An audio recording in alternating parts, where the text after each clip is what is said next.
क्या हुआ जब श्रावण सोमवार के दिन 20 साल की एक लड़की अचानक हरिद्वार की गंगा नदी में दौड़ने लगी और फिर जो हुआ उसे देखकर वहां खड़े सभी लोगों के होश उड़ गए। आखिर कौन है यह लड़की और कैसे यह गंगा नदी में दौड़ने लगी? जानने के लिए इस वीडियो को अंत तक जरूर देखें। वीडियो शुरू करने से पहले महादेव के सच्चे भक्त कमेंट बॉक्स में हर हर महादेव जरूर लिखें ताकि महादेव की कृपा सदैव आप पर बनी रहे और हमारे चैनल को सब्सक्राइब करना न भूलें। यह चमत्कार 20 साल की संतोषी के साथ हुआ। संतोषी बचपन से ही अनाथ थी और उसका पालन पोषण गंगा घाट पर रहने वाले एक पुजारी जी ने किया था।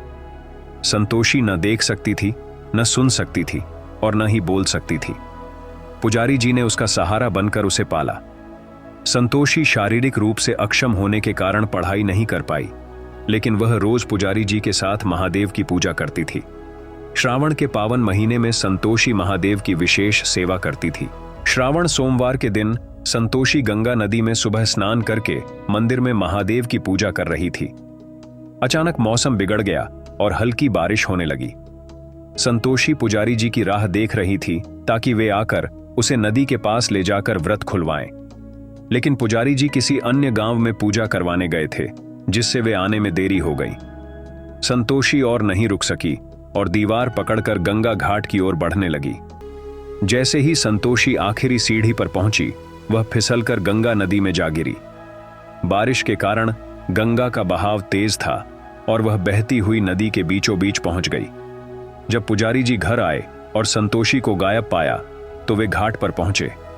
वहां उन्होंने लोगों की भीड़ देखी और संतोषी को नदी के बीचों बीच देखा। पुजारी जी घबराकर रोने लगे। संतोषी मन ही मन हर हर महादेव का जाप करने लगी। काफी देर तक तैरते रहने के बाद संतोषी को लगा कि उसके पैरों के नीचे कुछ है। अचानक वह पानी पर खड़ी हो गई और चलने लगी। जैसे ही उसने महसूस किया कि वह पानी पर चल सकती है, वह दौड़ते हुए घाट तक पहुंच गई। ऐसा चमत्कार देखकर सभी हैरान रह गए। फिर पुजारी जी ने संतोषी को गले लगाया और अचानक संतोषी की आंखों की रोशनी लौट आई और उसने पहला शब्द महादेव कहा। इस घटना के बाद पुजारी जी और संतोषी को यकीन हो गया कि उन पर महादेव की असीम कृपा है। संतोषी की बदलती जिंदगी देखकर पुजारी जी बेहद खुश हुए और महादेव का शुक्रिया अदा किया। इस कहानी से संबंधित आपके विचार हमें कमेंट बॉक्स में बताएं। अगर आपको यह कहानी पसंद आई तो इसे लाइक करें, कमेंट करें और ज्यादा से ज्यादा शेयर करें।